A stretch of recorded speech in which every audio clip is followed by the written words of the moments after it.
ಸುದೀರ್ಘವಾದಂಥ 17ನೇ ಬಜೆಟನ್ನು ಮಂಡಿಸಿದ್ದಾರೆ. ಸರ್, ತಮಗೆ ಗೊತ್ತಿದ್ದಂತೆ ಇಡೀ ಭಾರತ ದೇಶದಲ್ಲೇ ವಾಜುಭಾಯಿ ವಾಲಾ ಬಿಟ್ಟರೆ ಇವತ್ತು ನಮ್ಮ ಮುಖ್ಯಮಂತ್ರಿಗಳು ಸಿದ್ದರಾಮಯ್ಯ ಸಾಹೇಬರು ಏನಿವತ್ತು ಭಾಳಷ್ಟು ಜನ ವಿರೋಧ ಪಕ್ಷದವರು ಯಾವ ರೀತಿ ಕಾಲೆಳಿಬೇಕು ಅನ್ನೋದನ್ನು ಅವರೆಲ್ಲ ಮೀರಿ ಇವತ್ತು ಇಂಥ ಒಂದು ದಾಖಲೆಯಾದಂಥ ಬಜೆಟನ್ನು ಮಂಡಿಸಿರೋದಕ್ಕೆ ವಿಶೇಷವಾಗಿ ಅವರ ಕೆಳಗಡೆ ನಾನೊಬ್ಬ ಶಾಸಕರಾಗಿ ಇರುವಂಥದ್ದೇ ಒಂದು ಭಾಗ್ಯ ಅಂತ ತಿಳಿದು ಅವರಿಗೆ ವಿಶೇಷವಾಗಿ ಈ ಒಂದು ಸದನದಲ್ಲಿ ಅಭಿನಂದಿಸ್ತೇನೆ. ಒಂದು ನಿಮಿಷ ಆಯಿತು. ಈ ರಾಜ್ಯದ ಹಲವಾರು ವಿಚಾರಗಳಲ್ಲಿ ನಮಗೆ ತೊಂದರೆ ಆಗಿರೋದು ಯಾವ ಕಾರಣ ಅಂತ ಇವತ್ತು ವಿರೋಧ ಪಕ್ಷದವರು ಪ್ರತಿಯೊಬ್ಬರು ನಾವು ಮಾತಾಡೋಂಥ ಸಂದರ್ಭದಲ್ಲಿ ಕರೆಕ್ಟು ನಮಗೂ ಅರ್ಥ ಆಗಿದೆ, ಬಟ್ ಆಚೆ ಮಾತಾಡೋಕ್ಕಾಗಲ್ಲ ಅಂತ ಹೇಳ್ತಾರೆ. ಆದರೆ ಮೂಲ ಕಾರಣ ಇದು ಮಲತಾಯಿ ಧೋರಣೆಯ ಸಂಪನ್ಮೂಲಗಳ ಕ್ರೋಢೀಕರಣ ಹಂಚಿಕೆ ಭಾರತದ ಸರ್ಕಾರದ ಕೇಂದ್ರ ಸರ್ಕಾರದಿಂದ ಅಂತ ಎಲ್ಲರಿಗೂ ಗೊತ್ತಾಗಿದೆ. ಇವತ್ತು ಭಾಳಷ್ಟು ಕಡೆ ನಾವೆಲ್ಲ ಯೋಚನೆ ಮಾಡ್ತಿರ್ತೀವಿ, ಈ ಒಂದು ಸರ್ಕಾರದ ಹಲವಾರು ಚಿಂತನೆಗಳಲ್ಲಿ ಯಾವ ಕಾರಣಕ್ಕೋಸ್ಕರ ನಾವು ಈ ಬಜೆಟನ್ನು ಸ್ವಾಗತ ಮಾಡಬೇಕು ಅನ್ನೋ ಒಂದು ಪ್ರಶ್ನೆಗೆ ಮೊದಲನೇದಾಗಿ ಹಿಂದಿನ ಬಿಜೆಪಿ ಸರ್ಕಾರದಲ್ಲಿ ಬಹಳಷ್ಟು ಜನ ಮಂತ್ರಿಗಳು ಇದ್ದಾರೆ, DCM ಸಾಹೇಬರು ಇದ್ದಾರೆ. ಸರ್ ಮಾತಾಡ್ತೀನಿ ಸರ್. ಇವತ್ತು ಪಾಟೀಲ್ ಸಾಹೇಬರು ಇದ್ದಾರೆ, ಅಶ್ವಥ್ ನಾರಾಯಣ್ ಇದ್ದಾರೆ, ಸುನೀಲ್ ಅವರು ಇದ್ದಾರೆ.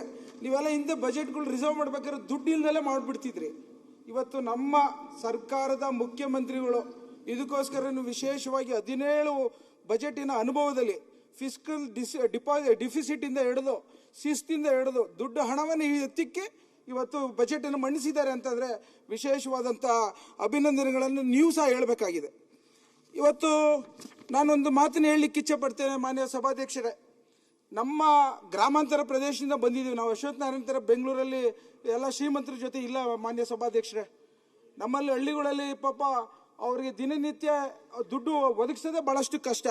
ಇವತ್ತು ನಾವು ಕೇಳ್ತೇವೆ, ನಮ್ಮ ರಾಜ್ಯದ ರೈತರ ಹಿತವನ್ನು ಕಾಪಾಡೋದು ಕರ್ನಾಟಕದ ರಾಜ್ಯದ ಎಷ್ಟು ಜವಾಬ್ದಾರಿ ಇದೆಯೋ ಭಾರತ ಸರ್ಕಾರ ಅಷ್ಟೇ ಜವಾಬ್ದಾರಿ. ಸರ್ ಪ್ಲೀಸ್ ಸರ್, ನೀವು ಒಂದು 5 ನಿಮಿಷ ಯಾರು ಬೇರೆಯವರಿದ್ರೆ ಕೊಟ್ಬಿಡಿ ಸರ್. ಮಾತಾಡಿ, ಅಲ್ಲಿ ನನ್ಗೆ ಮಾತಾಡ್ಬೇಕು ಸರ್ ಪ್ಲೀಸ್. ಇದು ಏನಂದ್ರೆ ಬರ್ಕೊಂಬಂದಿದ್ದೀನಿ ಸರ್ ಗಾದೆಗಳ್ನ, ಮಾತಾಡಿ ಅಂತ ಹೇಳ್ತೇನೆ. ಇವತ್ತು ಅಳಿಯನ ನಾಲಿಗೆ ರುಚಿಗೆ ಮನೆ ಕೋಳಿನೆಲ್ಲ ಖಾಲಿ ಆಯ್ತು ಅಂತ ಹೇಳ್ತಾರೆ.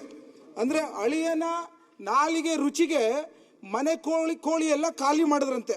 ಅಂದ್ರೆ ಕೇಂದ್ರ ಸರ್ಕಾರ ಬಡವ್ರ ಬಗ್ಗೆ ಯೋಚನೆ ಮಾಡಲಿಲ್ಲ, ರೈತರ ಬಗ್ಗೆ ಯೋಚನೆ ಮಾಡಲಿಲ್ಲ, ಆದರೆ ಉದ್ಯಮದಾರರು ಅವ್ರಿಗೆ ಅಳಿಯ ಆಗ್ಬಿಟ್ಟಿದ್ದಾರೆ. ಇವತ್ತು ಅದಾನಿಯಿಂದ ಹಿಡಿದು ಅಂಬಾನಿಯಿಂದ ಹಿಡಿದು ಅವ್ರಿಗೋಸ್ಕರ ತಮ್ಮ ಸಂಪನ್ಮೂಲವನ್ನು ಸುಮಾರು 16 ಲಕ್ಷ ಕೋಟಿ ರೂಪಾಯಿನ ರೈಟ್ ಆಫ್ ಮಾಡ್ತಾರಲ್ಲ ಮಾನ್ಯ ಸಭಾಧ್ಯಕ್ಷರೇ. ಯಾವ ಕಾರಣಕ್ಕೋಸ್ಕರ ಈ ಥರ ಮಾಡ್ತಾರೆ ಅನ್ನೋದನ್ನು ನಾವು ನಿಮ್ಮ ಮೂಲಕ ನಾನು ವಿರೋಧ ಪಕ್ಷದವ್ರು ಕೇಳ್ತಾ ಇದ್ದೀನಿ ಮಾನ್ಯ ಸಭಾಧ್ಯಕ್ಷರೇ. ಅತಿಥಿ ಸತ್ಕಾರ ಮಾಡೋಂಥ ವ್ಯವಸ್ಥೆಯಲ್ಲಿ ನೀವುಗಳು ರೈತನ ಬಗ್ಗೆ ಚಿಂತೆ ಮಾಡಬೇಕು, ಬಡವ್ರ ಬಗ್ಗೆ ಚಿಂತೆ ಮಾಡಬೇಕು. ಆದರೆ ಇವತ್ತು ನಿಮ್ಮ ಚಿಂತನೆ ಇರೋಂಥದ್ದು ನಿಮ್ಮ ಮನೆ ಹಳಿನಾದಂಥ ಉದ್ಯಮದಾರರ ಬಗ್ಗೆ. ಈಗ ಹಾಗೇನೆ ಇವತ್ತು ನಾವು ನೋಡ್ತಾ ಇದ್ದೇವೆ ಮಾನ್ಯ ಸಭಾಧ್ಯಕ್ಷರೇ, ವಿರೋಧ ಪಕ್ಷದವರು ಪ್ರತಿಯೊಂದು ಹೆಜ್ಜೆಯಲ್ಲೂ ನಮ್ಮನ್ನು ಏಳ್ಸೋದು ಬಿಟ್ಟರೆ ಮತ್ತೊಂದು ಮಾಡೋದಿಲ್ಲ. ಈಗ ಕೇಳ್ತೇನೆ, ಅವರು ಗ್ಯಾರಂಟಿ ಬಗ್ಗೆ ಒಂದು ಪ್ರಸ್ತಾವನೆ ಒಳ್ಳೆದಾಯ್ತು, ಥ್ಯಾಂಕ್ ಯು ಸರ್. ನೀವು ಟೈಮ್ ಕೊಡಬೇಕು. Is our friend. Is our friend. So Khader is not friend. ನೀವು ಹೇಳಿದ್ರೆ ಖಾದರ್ ಇಸ್ ನಾಟ್ ಫ್ರೆಂಡ್. ನೀವು ಹೇಳಿದ್ರೆ ಮನೆ ಅಳಿಯ ಅಂತ ಹಂಗೆ ಹೋಗ್ಬಿಟ್ರು. ಮನೆ ಅಳಿಯ ಬಿಜೆಪಿ ಅಲ್ಲ, ನಿಮ್ಮ ಬಗ್ಗೆ ಗುಣಗಾನ ಮಾಡ್ಬೇಕಲ್ಲ. ಈಗ ಮಾನ್ಯ ಸಭಾಧ್ಯಕ್ಷ ಇನ್ನೊಂದು ಗಾದೆ ಇದೆ. ಇದು ಈಚಲು ಹಣ್ಣಿನ ಕಾಲಕ್ಕೆ ಗುಳ್ಳೆನರಿಗೆ 2 ಹೆಂಡತಿರಂತೆ. ಪಾಟೀಲ್ ಇವರು ನಮ್ಮ ಯತ್ನಾಳ್ ಸಾಹೇಬ್ರ ಕೂತ್ಕೊಳ್ಳಿ, ನಿಮ್ಗೂ ಇದು. ಈಚಲು ಹಣ್ಣಿನ ಕಾಲಕ್ಕೆ ಗುಳ್ಳೆನರಿಗೆ 2 ಹೆಂಡತಿರಂತೆ. ಅಂದ್ರೆ ಇವರೆಲ್ಲ ಗ್ಯಾರಂಟಿ ಸ್ಕೀಮ್ನ ಪ್ರತಿಯೊಂದು ಹೆಜ್ಜೆಲ್ಲೂ ವಿರೋಧ ಮಾಡ್ತಿದ್ರಿ. ಸುನೀಲ್ ಅಣ್ಣ, ಗ್ಯಾರಂಟಿ ಸ್ಕೀಮ್ನ ಸ್ಟಾರ್ಟ್ ಆಗೋಕ್ಕಿಂತ ಮುಂಚೆ ಇದೆಲ್ಲೋ ಒಂದ್ ಕಡೆ ನೀವು ಪರಿಸ್ಥಿತಿಯಲ್ಲಿ ನೀವು ಬಜೆಟ್ ದುಡ್ಡು ಇಲ್ದಲೆ ಇವೆಲ್ಲ ಗ್ಯಾರಂಟಿ ಸ್ಕೀಮ್ ಮಾಡಿ ತಪ್ಪು ಅಂತ ಹೇಳ್ತಿದ್ರಿ. ಈಗ ಪ್ರತಿಯೊಬ್ರು ಹಳ್ಳಿಗಳಲ್ಲಿ ಗ್ಯಾರಂಟಿ ಸ್ಕೀಮ್ ಅನ್ನ ಬರ ಮಾಡಿಕೊಂಡು ಸ್ವಾಗತಿಸಿದ ಹಿನ್ನೆಲೆಯಲ್ಲಿ ನೀವೆಲ್ಲ ಇವಾಗ ಏನಂತ ಕೇಳ್ತಾ ಇದ್ರಿ, ನಮ್ಮನ್ನು ಗ್ಯಾರಂಟಿ ಸ್ಕೀಮ್ ಅಧ್ಯಕ್ಷ ಮಾಡಿ ಅಂತ ಕೇಳಲಿಲ್ವಾ ಲಾಸ್ಟ್ ಟೈಮು? ಅಂದ್ರೆ ಈ ಚಲೋ ಹಣ್ಣಿನ ಕಾಲಕ್ಕೆ ಯಾವ ರೀತಿ ಒಳ್ಳೆ ಸಮಯ ಬಂದಾಗ ನೀವು ಅದನ್ನ ಸ್ವಾಗತ ಮಾಡ್ತೀರಾ ಅನ್ನೋದಕ್ಕೆ ಒಂದು ಉದಾಹರಣೆ ಇದು. ಹಾಗೇನೆ ಮಾನ್ಯ ಸಭಾಧ್ಯಕ್ಷರೇ, ಇವತ್ತು LPG ಮತ್ತು ಡೀಸೆಲು ಪೆಟ್ರೋಲು, ಮಾನ್ಯ ಸಭಾಧ್ಯಕ್ಷರೇ ನಾನು ಇದನ್ನ ಪ್ರಶ್ನೆ ಮಾಡ್ತೇನೆ. ಮನಮೋಹನ್ ಸಿಂಗ್ ಇದ್ದಂಥ ಸಂದರ್ಭದಲ್ಲಿ 107 ರೂಪಾಯಿ ಬ್ಯಾರೆಲ್ ಇದ್ದಾಗ ನಮಗೆ ಕೊಡ್ತಾ ಇದ್ದಂಥದ್ದು ಎಲ್ಲರಿಗೂ ಪೆಟ್ರೋಲ್ ಡೀಸೆಲ್ 46 ರೂಪಾಯಿ ಮತ್ತು ಡೀಸೆಲ್ 71 ರೂಪಾಯಿ. ವೆಲ್ಕಮ್ ಅವ್ರು ನಮ್ಮ ಮಾರ್ಗದರ್ಶಕರು. ಈಗ 2000 ಈಗ ನೀವು ಜಾಗ ಬಿಟ್ಟು ಹೊಡ್ರಲ್ಲ, ಡೈವರ್ಷನ್ ಮಾಡಿ ಇವಾಗ ಏನ್ ಹೇಳ್ತೀರಾ ಅಂದೆ ನಾನು. ಯಾಕೆ ನಮ್ಮ ಮಾರ್ಗದರ್ಶಕರು ಅಂದೆ ಸರ್ ನಾನು. ನೀವು ಹೋದಾಗ ಇವ್ರು ಬಂದ ಕೂಡಲೇ ಏನ್ ಹೇಳ್ತಾರೆ ಗೊತ್ತಾ, ಅವರು ಈಸ್ ಮೈ ಫ್ರೆಂಡ್, ನೀವು ಫ್ರೆಂಡ್ ಅಲ್ಲ ಅಂತ, ಈಸ್ ಮೈ ಫ್ರೆಂಡ್ ಅಂತ ಹೇಳ್ತಾರೆ. ಈಗ ನೀವು ಫ್ರೆಂಡ್ ಆಗಿ ವರ್ತನೆ ಮಾಡಬಾರ್ದು, ಅವರನ್ನು ಕೂತ್ಕೊಳ್ಳಿ. ರಂಗನಾಥ್ ಕಂಟಿನ್ಯೂ. ರಾಜೇಗೌಡ್ರೆ ಕೂತ್ಕೊ. ಮಾನ್ಯ ಸಭಾಧ್ಯಕ್ಷರೇ, ಇದು ಮಾನ್ಯ ಸಭಾಧ್ಯಕ್ಷರೇ, ಮನಮೋಹನ್ ಸಿಂಗ್ ಅವ್ರ ಸಮಯದಲ್ಲಿ 107 ಬ್ಯಾರೆಲ್ ಇದ್ದಾಗ ನಮ್ಗೆ ಸಿಗ್ತಿದ್ದಂತ ಡೀಸೆಲ್ 46 ರೂಪಾಯಿ, ಪೆಟ್ರೋಲ್ 71 ರೂಪಾಯಿ. ಈಗ 85 ರೂಪಾಯಿ ಇದೆ ಬ್ಯಾರೆಲ್. ಆದ್ರೆ ನಮಗೆ 100 ರೂಪಾಯಿ ದಾಟುಬಿಟ್ಟಿದೆ. ಅದೇ ರೀತಿ ಇವತ್ತು ನಾನು ಮತ್ತೊಮ್ಮೆ ಕೇಳ್ತೇನೆ, 2013ರಲ್ಲಿ LPGಗೆ 600 ರೂಪಾಯಿ ಕೊಡ್ತಾ ಇದ್ರು ಸಬ್ಸಿಡಿ. ಈಗ ಎಷ್ಟು ಕೊಡ್ತಾ ಇದ್ದಾರೆ? ಇವತ್ತು 1200 ರೂಪಾಯಿ ಆಗಿದೆ. ಈಗೇನೋ ಜಾಗತಿಕವಾದಂಥ ವಾರ್ ವಿಚಾರದಲ್ಲಿ ವಿದೇಶ ನೀತಿಯ ಅನುಕೂಲತೆಯಿಂದ ಬಿಜೆಪಿ ಸರ್ಕಾರದವರು, ಇವ್ರು ಮೋದಿ ಅಂತ ಹಿಡ್ಕೊಂಡು ಎದ್ದು ಕೂತ್ಕೊಂಡು ಬಿಡ್ತಾರೆ ಎಲ್ಲರೂ. ಇವತ್ತು ಬಿಜೆಪಿ ಸರ್ಕಾರ ನಡೆಸ್ತಾ ಇದ್ದಾರೆ, ಅವರ ಒಂದು ವಿದೇಶ ನೀತಿಗಳ ಅತಂತ್ರದಿಂದ ಇವತ್ತೇನಾಗ್ತಿದೆ, 10 ದಿನ ಮೊನ್ನೆ ONGC ಅವ್ರ ಜೊತೆ ಮಾತಾಡ್ತಿದ್ದೆ ಬುದ್ಧಿ. ONGC ಅವರು ಹೇಳ್ತಾ ಇದ್ರು 10 ಡೇಸ್ ಅಷ್ಟೇ ಇರೋದು. ಇನ್ನ 10 ಡೇಸ್ ಆದ್ಮೇಲೆ all of India will be closing. ನಿಮ್ಗೆ ಊಟನು ತಿಂಡಿಗೆ LPG ಬರೋದಿಲ್ಲ, ಎಲ್ಲರೂ ವಾಪಸ್ಸು ಸ್ಟವ್ಗೆ ಹೋಗ್ಬೇಕು. ಇದು ಮಾನ್ಯ ಸಭಾಧ್ಯಕ್ಷರೇ, ಆ ಕಾಲಕ್ಕೋಸ್ಕರ ನಾನು ಇವತ್ತು ಕೇಳ್ತೇನೆ, ಇವತ್ತು ದೇಶದಲ್ಲಿ ಆಳುವ ಅರಸ ಇಲ್ಲ, ಕೇಳುವ ಪ್ರಧಾನಿ ಇಲ್ಲ ಅಂತ ಒಂದು ಗಾದೆ ಇದೆ. ಅದೇ ರೀತಿ ಇವು ಯಾರು ಏನ್ ಡಿಸಿಷನ್ ತಗೊಳ್ತಾರೆ ಅಂತ ಗೊತ್ತಿಲ್ಲ. ಮೊನ್ನೆ ಪಾರ್ಲಿಮೆಂಟ್ ಅಲ್ಲಿ ಒಂದು ಡಿಸ್ಕಷನ್ ಆಗ್ತಿತ್ತು ಮಾನ್ಯ ಸಭಾಧ್ಯಕ್ಷರೇ. ಅದೇನೋ ಚೈನಾದವರು ವಾರ್ ಶುರು ಆದಂತ ಸಂದರ್ಭದಲ್ಲಿ ತುಂಬಾ ಜೋರಾಗಿ ಎಲ್ಲ ಬೆಟಾಲಿಯನ್ಸ್ಗಳೆಲ್ಲ ಬಂದಾಗ ಅಲ್ಲಿ ನಮ್ಮ ಸೇನಾಧಿಪತಿ ಬಾರ್ಡರ್ ಇರೋನು ಫೋನ್ ಮಾಡಿ ಕೇಳ್ತಾರೆ, ಯಾರಿಗೆ? ಡಿಫೆನ್ಸ್ ಮಿನಿಸ್ಟ್ರಿಗೆ, ಏನ್ ಮಾಡಬೇಕು, ಚೈನಾದವರು ಫುಲ್ ರೆಡಿ ಆಗಿಬಿಟ್ಟಿದ್ದಾರೆ, ವಾರ್ ಬರ್ತಾ ಇದೆಯಲ್ಲ ಅಂತ. ಅದಕ್ಕೇನೆ ಈ ರಾಜನಾಥ್ ಸಿಂಗ್ ಸಾಹೇಬರು 1 ನಿಮಿಷ ತಡೀರಿ ಅಂತೇಳಿ 1 ದಿನ ಎಲ್ಲ ತನಗೂ ಉತ್ತರನೇ ಹೇಳೋದಿಲ್ಲ. ಎಲ್ಲ ಒಂದ್ ಕಡೆ ಈ ವಿಚಾರದಲ್ಲಿ ಬಜೆಟ್ ಬಗ್ಗೆ ಪಾರ್ಲಿಮೆಂಟ್ ಅಲ್ಲಿ ಡಿಸ್ಕಷನ್ ಆಗಿರೋಂಥದ್ದು. ಆ ಕಾರಣಕ್ಕೋಸ್ಕರ ದೇಶದಲ್ಲಿ ಆಳುವ ಅರಸವಿಲ್ಲ, ಕೇಳುವ ಪ್ರಧಾನಿ ಇಲ್ಲ ಅಂತ ಸಂದರ್ಭ ಆಗಿರೋಂಥದ್ದನ್ನ ನಿಮ್ಮ ಮುಂದೆ ಹೇಳಲಿಕ್ಕೆ ಇಚ್ಛೆ ಪಡ್ತೇನೆ. ಮಾನ್ಯ ಸಭಾಧ್ಯಕ್ಷರೇ, ಏನಿವತ್ತು ವಿರೋಧ ಪಕ್ಷದವರು ಆರೋಪ ಮಾಡ್ತಾರೆ, ಪ್ರತಿಯೊಂದು ಹೆಜ್ಜೆಯಲ್ಲೂ ಹೇಳ್ತಾರೆ ಏನಂತ, ನೀವು ಸರಿ ಇಲ್ಲ, ನೀವು ಮಾಡಿರೋ ನಡತೆ ಸರಿ ಇಲ್ಲ, ನೀವು ಮಾಡಿರೋ ಬಜೆಟ್ ಸರಿ ಇಲ್ಲ ಅಂತ. ನಾನು ಕೇಳ್ತೇನೆ, ಅವರಲ್ಲಿ ಏನ್ ಸ್ಟಫ್ ಅಲ್ಲಿ ನೀವು ಮಾತಾಡ್ತೀರಾ ಅಂತಂದ್ರೆ ಒಬ್ರು ಹೇಳೋದಿಲ್ಲ. ಸುರೇಶ್ ಕುಮಾರ್ ಅವರು ಬುದ್ಧಿವಂತರಿದ್ದಾರೆ, ಅವ್ರ ಮಾತು ಬಹಳ ಚೆನ್ನಾಗಿರುತ್ತೆ. ಅವರಲ್ಲೂ ಇವಾಗ ಸಿಗ್ತಾ ಇಲ್ಲ ಏನು ನಮ್ಮ ಸರ್ಕಾರದಲ್ಲಿ ನ್ಯೂನತೆಗಳನ್ನ. ಅದೇ ರೀತಿ ಸೇರಲ್ಲಿ ರಾಗಿ ಇಲ್ಲ ಅಂದ್ರೂ ಕಲ್ಲಲ್ಲಿ ಬೀಸ್ತಾ ಇದ್ರಂತೆ ಗಾದೆ. ಮಾನ್ಯ ಸಭಾಧ್ಯಕ್ಷರೇ, ಗಾದೆಯಲ್ಲಿ ಏನ್ ಹೇಳುತ್ತಂದ್ರೆ, ರಾಗಿ ಇಲ್ದಿದ್ರು ಸುಮ್ನೆ ಎಲ್ಲರಿಗೂ ಕಲ್ಲನ್ನು ಬೀಸಿಕೊಂಡು ಇದ್ದಂತೆ ಇವರು ಮಾನ್ಯ ಸಭಾಧ್ಯಕ್ಷರೇ, ಅಭಿವೃದ್ಧಿ 1 ರೂಪಾಯಿ ಕಾಸಿಲ್ಲ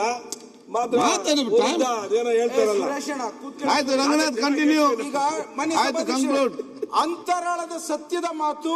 ಬಿಜೆಪಿಯವರು ಸಹ ಈ ಒಂದು ಬಜೆಟ್ ಅನ್ನು ಸ್ವಾಗತಿಸಿದ್ದಾರೆ ಅನ್ನೋದನ್ನ ನಾವೆಲ್ಲ ತಿಳಿದಿದ್ದೀವಿ. ಅದೇ ರೀತಿ ನೀವೇನು ಚಿಂತೆ ಮಾಡಬೇಡಿ, ನಿಮ್ಗೆ 4,000 ಕೋಟಿ ನಮ್ಮ ಮಾನ್ಯ ಮುಖ್ಯಮಂತ್ರಿಗಳು ಎತ್ತಿಕ್ಕಿದ್ದಾರೆ, ನಿಮ್ಗೂ ಶೇರ್ ಕೊಡಿಸೋದ್ರ ನಾವು ಧ್ವನಿ ಎತ್ತುತ್ತೀವಿ. ಹಾಗೇನೆ ಮಾನ್ಯ ಸಭಾಧ್ಯಕ್ಷರೇ, ಒಂದು ನಿಮಿಷ ಕೇಳ್ಕೊಳ್ಳಿ. ಈಗ ಮಾನ್ಯ ಸಭಾಧ್ಯಕ್ಷರೇ, ಕೂಗುವ ಇವತ್ತು ಅಣೆಬೆಯ ಆಸೆಗೆ ಕೂಗುವ ಕೋಳಿ ಹೋಗಿ ಕತ್ತು ಕುಯ್ದ್ರಂತೆ. ಅಂದ್ರೆ ಕೋಳಿ ಹೋಗಿ ಅಣೆಬೆ ಬಂದಿದೆ ಅಂತ ಹೇಳಿ ಔಸ್ಕೊಂಡಿರೋದು ಆಚೆ ಬಂದಾಗ ಮನುಷ್ಯ ಹೋಗಿ ಕೋಳಿ ಸಿಕ್ತಲ್ಲ ಅಂತ ಕುಯ್ದನ್ನುತ್ತೆ. ಅಂದ್ರೆ ಅಲ್ಪ ಆಸೆಗೋಸ್ಕರ ಕೋಳಿ ತನ್ನ ಜೀವವನ್ನೆತ್ತಂತೆ. ಈ ಬಿಜೆಪಿಯವರು ಇವತ್ತೇನು ಬಡವರಿಗೆ ನಾವು ಮಾಡ್ತಿರೋಂಥ ಸೇವೆನ ತಡಿಲಾರ್ದಲೆ ಮುಂದಿನ ಚುನಾವಣೆಯಲ್ಲಿ ಸೋಲುವಂತ ಭಯ ಬಂದಿದೆ ಅಂತ ನಾನು ಭಾವಿಸ್ತೇನೆ ಮಾನ್ಯ ಸಭಾಧ್ಯಕ್ಷರೇ.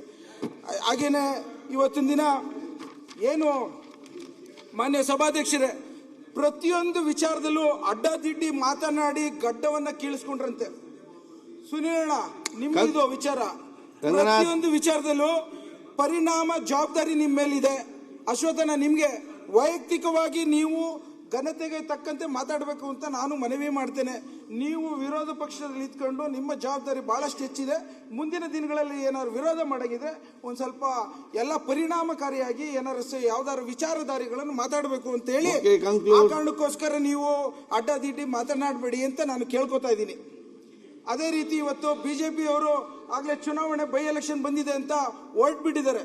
ಚುನಾವಣೆಗಿಂತ ಮುಂಚೆ ಎಲ್ಲ ನಮ್ಮ ಮಾನ್ಯ ಸಭಾಧ್ಯಕ್ಷರುಗಳು ತಮ್ಮ ಮುಂದೆ ಹೇಳ್ಕೊಳ್ಳಿಕ್ಕೆ ಇಚ್ಛೆ ಪಡ್ತೇನೆ. ಬಿಜೆಪಿ ಪಕ್ಷದವರು ಅತಿರಥರು ಮಹಾರಥರಂತೆ ಹೋಗ್ತಾರೆ, ಕೊನೆಗೆ ಆಗಂತದ್ದು ಉತ್ತರ ಕುಮಾರರಾಗ್ತಾರೆ. ತಮ್ಗೆಲ್ಲ ಗೊತ್ತಿದೆ ಮಹಾಭಾರತದ ಕಥೆಯಲ್ಲಿ ವಿರಾಟ ಯಾವ ರೀತಿ ಯುದ್ಧವನ್ನ ಮಾಡೋಂಥ ಸಂದರ್ಭಕ್ಕೆ ಹೋದಂಥ ಸಂದರ್ಭ. ಆ ವಿಚಾರದಲ್ಲಿ ಗೋವುಗಳು ಅಪ್ಪರಿಸಿದಾಗ ವಿರಾಟ ಕುಮಾರ ನಾನೇ ಎಲ್ಲರನ್ನು ಫೇಸ್ ಮಾಡ್ತೀನಿ ಅಂತ ಹೋದಾಗ ಯಾವ ಪೇಜ್ ಅಲ್ಲಿ ಅಂತ ಯಾವ ಪುಸ್ತಕದಲ್ಲಿ ಇದೆ? ಕರ್ಣ ಮಹಾಭಾರತದ ಅರ್ಜುನನೆಲ್ಲ ನೋಡಿ ಗಾಬರಿ ಆಗ್ಬಿಡ್ತಾನಂತೆ. ಹಾಗೆ ಬಿಜೆಪಿ ಅವರು ಇವತ್ತು 2028 ಚುನಾವಣೆಗೆ ನಾವು ತಯಾರಿ ಮಾಡ್ಕೊಂಡಿದೀವಿ ಅಂತ ಅನ್ಕೊಂಡಿದ್ದಾರೆ. ಎಲ್ಲ ಒಂದ್ ಕಡೆ ವಿರಾಟರಾಗಿ ಉತ್ತರ ಕುಮಾರ್ ಆಗ್ಬಾರ್ದು ಅಂತ ಸುರೇಶ್ ಮುಗಿಸ್ಲಿ, ಮಾನ್ಯ ಸಭಾಧ್ಯಕ್ಷರೇ ಮುಗಿಸ್ಲಿ ಅವರು. ಸುರೇಶ್ ನಾವೇನೋ ಎದುರು ಬಿಟ್ಟಿದ್ದೇವೆ, ನಾವು ಸೋಲೋ ಸಂತೆ ಮಾತೂರು ಚುನಾವಣೆಯಲ್ಲಿ ಒಂದು VSSN ಚುನಾವಣೆಯಲ್ಲಿ ಯಾಕೆ ರಿಗ್ ಮಾಡಿಸಿದ್ರು? ಮಾನ್ಯ ಸಭಾಧ್ಯಕ್ಷರೇ ಚುನಾವಣೆ VSSN ಚುನಾವಣೆ ರಂಗನಾಥ್ ನೆಕ್ಸ್ಟ್ ಭಾಗೀರಥಿ ಮಾತಲ್ಲಿ ಮುಗಿಸಿ. ಮಾನ್ಯ ಸಭಾಧ್ಯಕ್ಷರೇ, ಈಗ ಇವರು ಉತ್ತರ ಹೇಳ್ಬೇಕಿದ್ದು. ರಾಜ್ಯಕ್ಕೆ 2,88,000 ಲಕ್ಷ ಕೋಟಿ ನಷ್ಟ. ನಾನು ಹೇಗಾದ್ರೂ ಮಾಡಿ ಜಲ್ ಮಿಷನ್ ಮಾಡಿಸ್ಬೇಕು, 400 ಕೋಟಿ ರೂಪಾಯಿ ಬರುತ್ತೆ ಬರುತ್ತೆ ಬರುತ್ತೆ ಅಂತ ಬಿಜೆಪಿ ಸಂದರ್ಭ ಕಾದು ಕಾದು ಕಾದು ಇವರೆಲ್ಲ ಪ್ರತಿಯೊಂದು ಗ್ರಾಮದಲ್ಲೂ ಜಲ್ ಮಿಷನ್ ಎವ್ರಿ ಘರ್, ಪ್ರತಿ ಘರ್ಗೂ ಜಲ್ ಮಿಷನ್ ಅಂತ ಹಾಕಿದ್ರು, ಜಲ್ ಜೀವಂದು. ಈಗ ನೋಡಿದ್ರೆ ಯಾವ 400 ಕೋಟಿನೂ ಇಲ್ಲ, ಏನಿಲ್ಲ. ಅವ್ರು ಕೊಡ್ಬೇಕಾರೆ ಅಂತ 20,000 ಕೋಟಿ ರೂಪಾಯಿನ ಖತಮ್ ಮಾಡ್ಬಿಟ್ಟು ನಾವುಗಳು ನಮ್ಮ ಕರ್ನಾಟಕ ರಾಜ್ಯದ ನಮ್ಮ ಆಸ್ತಿನ ಇವಾಗ 30,000 ರೂಪಾಯಿ 30,000 ಕೋಟಿ ಕೊಡಂಗಾಗೋಗಿದೆ. ಇವರು ಕೇಂದ್ರ ಸರ್ಕಾರದವರು ಶುರು ಮಾಡಿದ್ದಂಥದ್ದು ಅವ್ರ ಹೆಸರು ಹಾಕತ್ತಾರೆ, ಎಲ್ಲ ಪುರಸ್ಕೃತ ನಮ್ದೇ ಇವತ್ತು ಅಂತ ಹೇಳ್ತಾರೆ. ಆಯುಷ್ಮಾನ್ ಭಾರತ್ ಹಂಗೆ ಮಾಡ್ತಾರೆ. ಇವತ್ತಿನ ದಿನ ಪ್ರತಿಯೊಂದು ಹೆಜ್ಜೆಲೂ ಇವರು ಯಾವುದು ದುಡ್ಡು ಕೊಡದಲೆ ತಮ್ಮ ಹೆಸರುಗಳು ಮಾತ್ರ ಹಾಕಣಕ್ಕೆ ಹೊರಡ್ತಾರೆ. ಆ ಕಾರಣಕ್ಕೋಸ್ಕರ ಒಂದ್ ಮಾತಿನ ಹೇಳಲಿಕ್ಕೆ ಇಚ್ಛೆ ಪಡ್ತೀನಿ. ಊರಿನ ಬಡತನ ಮಡಿವಾಳನಿಗೆ ಗೊತ್ತು, ಊರಿನ ಸಿರಿತನ ಅಕ್ಕಸಾಲಿಗನಿಗೆ ಗೊತ್ತು. ಹಾಗೆ ಬಡಸ್ತನದ ವಿಚಾರದಲ್ಲಿ ಕಾಂಗ್ರೆಸ್ ಪಕ್ಷ ಮಾತ್ರ ಗುರುತಿಸುವಂಥದ್ದು. ಅದಕ್ಕೋಸ್ಕರನೇ ಗೃಹಲಕ್ಷ್ಮಿ ಕೊಟ್ಟಿದ್ದು. 2,000 ರೂಪಾಯಿ ಇವತ್ತು ಆಡ್ಕೋತಾರೆ. ನಾನು ನೋಡಿದ್ದೇನೆ 2,000 ರೂಪಾಯಿಲಿ ಬಹಳಷ್ಟು ಜನ ವಿದ್ಯಾಭ್ಯಾಸಕ್ಕೆ ಮಕ್ಕಳಿಗೆ ಸಾಲವನ್ನು ತೀರ್ಸೋಕೆ ತಂದೆ ತಾಯಿಗಳು ಉಪಯೋಗಿಸಿದ್ದಾರೆ. ನಾನು ನೋಡಿದ್ದೇನೆ ಬಹಳಷ್ಟು ಜನ ತಮ್ಮ 1 ಎಕರೆ ಅರ್ಧ ಎಕರೆಗಳಲ್ಲಿ ಬೋರ್ವೆಲ್ ಉಪಯೋಗಿಸಿದ್ದಾರೆ. ಮಾನ್ಯ ಸಭಾಧ್ಯಕ್ಷ, ನಾನು ನೋಡಿದ್ದೇನೆ ಒಬ್ಬ ಹ್ಯಾಂಡಿಕ್ಯಾಪ್ ತನ್ನ ಗಾಡಿ ಟ್ರೈಸೈಕಲ್ ತೊಡೆದುಕೊಳ್ಳೋಕೆ ಈ 2,000 ರೂಪಾಯಿ ಉಪಯೋಗಿಸಿದ್ದಾನೆ. ಬದುಕಿನ ಬದಲಾವಣೆಗೆ ಏನು ಮೈಕ್ರೋ ಫೈನಾನ್ಸ್ ಇದೆ, ಇವತ್ತಿನ ದಿನ ಮಾನ್ಯ ಮುಖ್ಯಮಂತ್ರಿಗಳು ಸಿದ್ದರಾಮಯ್ಯ ಸಾಹೇಬರು ಮತ್ತು ಉಪಮುಖ್ಯಮಂತ್ರಿಗಳು DK ಶಿವಕುಮಾರ್ ಸಾಹೇಬರು ತೀರ್ಕೊಂಡಂತ ನಿರ್ಧಾರ ಇದು ಭಾರತ ದೇಶಕ್ಕೆ ಒಂದು ಮಾದರಿ. ಮಾನ್ಯ ಸಭಾಧ್ಯಕ್ಷ, ಅದರಂತೆ ಇವತ್ತು ಮಡಿವಾಳದವರು ಅವ್ರಿಗೆ ಗೊತ್ತಿರುತ್ತೆ ಊರಿನ ಬಡಸ್ತನ ಯಾರ್ಯಾರು ಬೆಗ್ಗರ್ಸ್ ಇದ್ದಾರೆ, ಯಾರ್ಯಾರಿಗೆ ಹಳೆ ಬಟ್ಟೆಗಳಿದೆ ಅಂತ ಮಡಿವಾಳದವ್ರು ಮಾತ್ರ ಗುರುತಿಸೋದಂತೆ. ಅದೇ ರೀತಿ ಯಾರ ಮನೇಲಿ ಚಿನ್ನ ಇದೆ, ಯಾರು ಶ್ರೀಮಂತರು ಅಂತ ತಿಳ್ಕೊಳೋರು ಅಕ್ಕಸಾಲಿಗರಂತೆ. ಹಂಗೆ ಬಿಜೆಪಿ ಪಕ್ಷದವರು ಅಕ್ಕಸಾಲಿಗರಾಗ್ಬಿಡಿ, ದಯವಿಟ್ಟು ನೀವು ಅರ್ಥ ಮಾಡ್ಕೊಳ್ಳಿ. ಶ್ರೀಮಂತರು ಬಹಳಷ್ಟು ಜನ ಇದ್ರೂ ಸಹ ಬಡವರ ಬಗ್ಗೆ ಕಾಳಜಿ ವಹಿಸಿ ಅಂತ ನಾನು ಮಾನ್ಯ ಸಭಾಧ್ಯಕ್ಷರು ಮಾನ್ಯ ಸಭಾಧ್ಯಕ್ಷ ಭಾಗೀರಥಿ ಮಾತಾಡಿ. ಒಂದ್ ನಿಮಿಷ ಮಾನ್ಯ ಸಭಾಧ್ಯಕ್ಷರೇ, ಕಂಕ್ಲೂಡ್ ಮಾಡಿ. ಎಲ್ಲರೂ ಮಾತಾಡ್ಬೇಕಲ್ಲ. ಇವತ್ತು ನಂದೊಂದು ವಿಚಾರ, ಊರ್ದೊಂದು ವಿಚಾರ ಹೊಡ್ತೀವಿ. ಯಾವ್ದು ಮತ್ತೆ ಇಷ್ಟೊತ್ತಂತ ಮಾತಾಡಿದ್ರು ಆಯ್ತು. ಫಾರಿನ್ ಡೈರೆಕ್ಟ್ ಇನ್ವೆಸ್ಟ್ಮೆಂಟ್ ಇವತ್ತು ಕರ್ನಾಟಕಕ್ಕೆ ಹೈಯೆಸ್ಟ್ ಇದೆ, ಎಲ್ಲರಿಗೂ ಗೊತ್ತಿದೆ. ಇವತ್ತು ತಲವಾರ ಆದಾಯ ಎಲ್ಲರಿಗೂ ಗೊತ್ತಿದೆ. ನಾವು ಹೆಚ್ಚಿಗೆ 33 ಇವಾಗ ಈಗ ತಾನೇ ಮಾತಾಡೋರು ರೆಡ್ಡಿ ಅವರು. ಫಸ್ಟ್ ಹಾಫ್ ಚೆನ್ನಾಗಿ ಮಾಡೋರು, ಸೆಕೆಂಡ್ ಹಾಫ್ ಯಾಕೆ ಮಾತಾಡೋರು ಗೊತ್ತಾಗ್ಲಿಲ್ಲ. ಆರ್ಥಿಕ ಚಟುವಟಿಕೆಗಳು ಇವತ್ತು ಬಹಳಷ್ಟು ಒಂದೊಂದು ಇಂಚಲ್ಲೂ ನಾವು ಪಾಸಿಟಿವ್ ಆಗಿ ಹೋಗ್ತಾ ಇದೀವಿ. ಮಾನ್ಯ ಸಭಾಧ್ಯಕ್ಷರೇ, ಈಗ ನಾನು ಕೇಳಂತದ್ದು ಆಯ್ತು 7th ಪೇ ಕಮಿಷನ್, ಆ ಸಬ್ಸಿಡಿ ಇವತ್ತು ಯಾರಿಗೂ ಗೊತ್ತಾಗ್ತಿಲ್ಲ. ಮಾನ್ಯ ಸಭಾಧ್ಯಕ್ಷರೇ, ಬಿಜೆಪಿಯವರು ಮೈಕ್ ಹಿಡಿತಾರೆ ಏನಂತ, ಸಬ್ಸಿಡಿಗಳನ್ನ ನಾವು ಕೊಡ್ತಾ ಇದೀವಿ ಅಂತ. ಒಂದೇ ಒಂದು ಸಬ್ಸಿಡಿನ ಬಿಜೆಪಿ ಸರ್ಕಾರ ಬಂದಾಗ್ಲಿಂದ ಯಾವ್ದಾರು ಕೊಟ್ಟಿದ್ದಾರೆ? ಮಾನ್ಯ ಸಭಾಧ್ಯಕ್ಷ, ಇವ್ರಿಗೊಂದು ಜ್ಞಾಪಿಸ್ತೇನೆ, ಬಂಗಾರಪ್ಪ ಅವರು ಕಾಂಗ್ರೆಸ್ ಪಕ್ಷ ಬಂದಾಗ ಎಲ್ಲ ರೈತರಿಗೂ IP ಸೆಟ್ಟಿನ ಉಚಿತ ಮಾಡಿದ್ದು ಯಾವ ಪಾರ್ಟಿ? ಇವತ್ತು ಅವ್ರು ಕೇಳ್ತೇನೆ, ಅವತ್ತಿನ ದಿನ ಅನ್ನ ಭಾಗ್ಯದಿಂದ ಹಿಡಿದು, ಕೃಷಿ ಭಾಗ್ಯದಿಂದ ಹಿಡಿದು, ಕ್ಷೀರ ಭಾಗ್ಯದಿಂದ ಹಿಡಿದು, ಬಟ್ಟೆ ಭಾಗ್ಯದಿಂದ ಹಿಡಿದು, ಇಂದಿರಾ ಕ್ಯಾಂಟೀನಿಂದ ಹಿಡಿದು, ವಿದ್ಯುತ್ ಭಾಗ್ಯದಿಂದ ಹಿಡಿದು, ಶಕ್ತಿ ಭಾಗ್ಯದಿಂದ ಹಿಡಿದು, ಗೃಹಲಕ್ಷ್ಮಿ ಭಾಗ್ಯದಿಂದ ಪ್ರತಿಯೊಂದು ಭಾಗ್ಯನ ಯಾಕೆ ಕಾಂಗ್ರೆಸ್ ಅವ್ರು ಮಾತ್ರ ಮಾಡೋಕ್ಕಾಯ್ತು? ಯಾಕೆ ಇವ್ರು ಮಾಡಲಿಲ್ಲ? ಒಂದೇ ಒಂದು ವಿಚಾರದಲ್ಲಿ ಇವರು ಏನಾರು ಹೆಜ್ಜೆ ತೆಗೆದುಕೊಂಡವ್ರ? ಬರೀ ಎಲ್ಲಾರನ್ನೂ ಹೀಯಾಳಿಸ್ಕೊಳ್ಳೋದು, ಆಡ್ಕೊಳ್ಳೋದು ಬಿಟ್ರೆ, ಕಾಲು ಎಳೆದು ಬಿಟ್ರೆ, ಯಾವ್ದಾರ ಕಷ್ಟ ಸುಖ ಬಂದಾಗ ಹೋಗ್ಲಿ ಬಂದು ನಿಂತು ಬಿಜೆಪಿ ಪಕ್ಷದವರು ಎಲ್ಲರೂ ಒಂದ್ ಕಡೆ ಬಡವ್ರ ಬಗ್ಗೆ ಚಿಂತನೆ ಮಾಡಿದ್ದಾರೆ. ಮಾನ್ಯ ಅಧ್ಯಕ್ಷ, ಈ ವಿಚಾರ ಬಿಡಿ. ನಮ್ಮ ಕೇಂದ್ರ ಸರ್ಕಾರದ ಒಂದೇ ಒಂದು ನೋವು ಏನು ಅಂತಂದ್ರೆ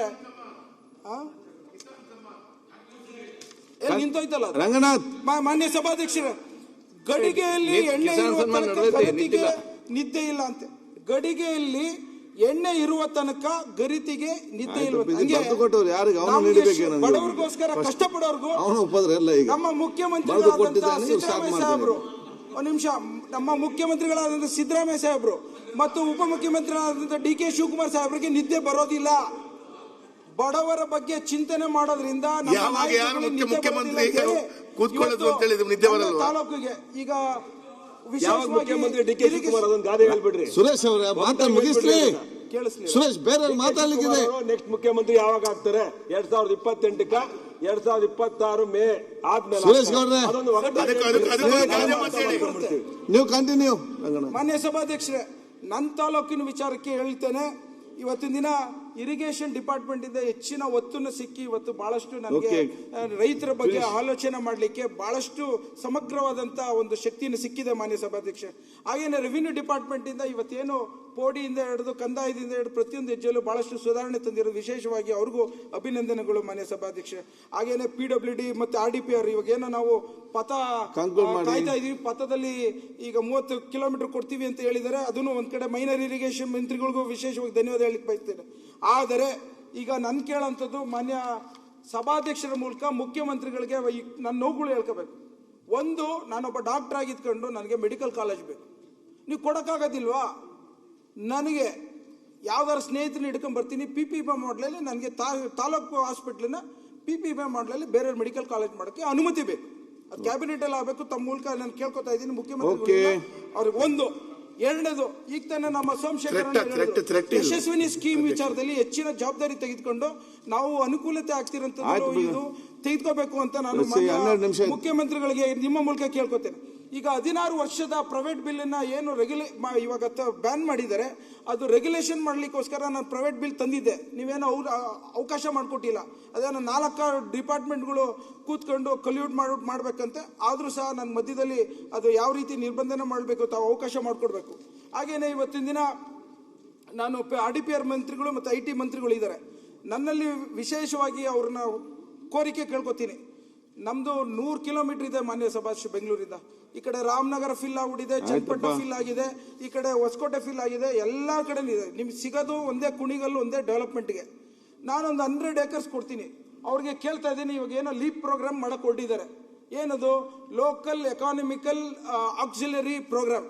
ಆ ಪ್ರೋಗ್ರಾಮ್ ಅಲ್ಲಿ ನಾನು 100 acres ಕೊಡ್ತೀನಿ. ಅವ್ರಿಗೆ ಆರ್ಟಿಫಿಷಿಯಲ್ ಇಂಟೆಲಿಜೆನ್ಸ್ ನಂಗೆ ವಿಶೇಷವಾಗಿ ಅದ್ರ ಮೇಲೆ ಬಹಳಷ್ಟು ಆಸಕ್ತಿ ಇದೆ.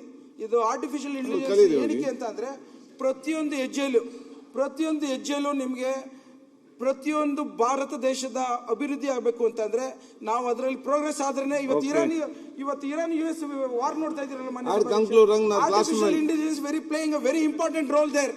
ಅದಕ್ಕೋಸ್ಕರನೇ ₹100 ಕೋಟಿ ಅನುದಾನವನ್ನು ಬಿಡುಗಡೆ ಮಾಡಿಸಿ ನಾನು IT ಮಿನಿಸ್ಟರ್ ಹತ್ರ ನನ್ನ ಕುಣಿಗಲ್ ಬರ್ಲಿಕ್ಕೆ ಅವಕಾಶ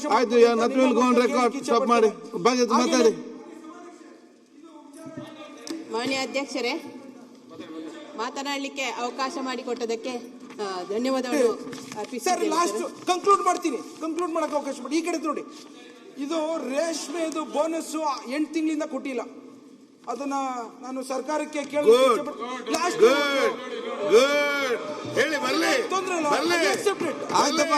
ಹೌದು ಅಕ್ಸೆಪ್ಟ್ ಮಾಡ್ಕೋತೀವಿ. ಅದ್ರಲ್ಲಿ ಅವಮಾನ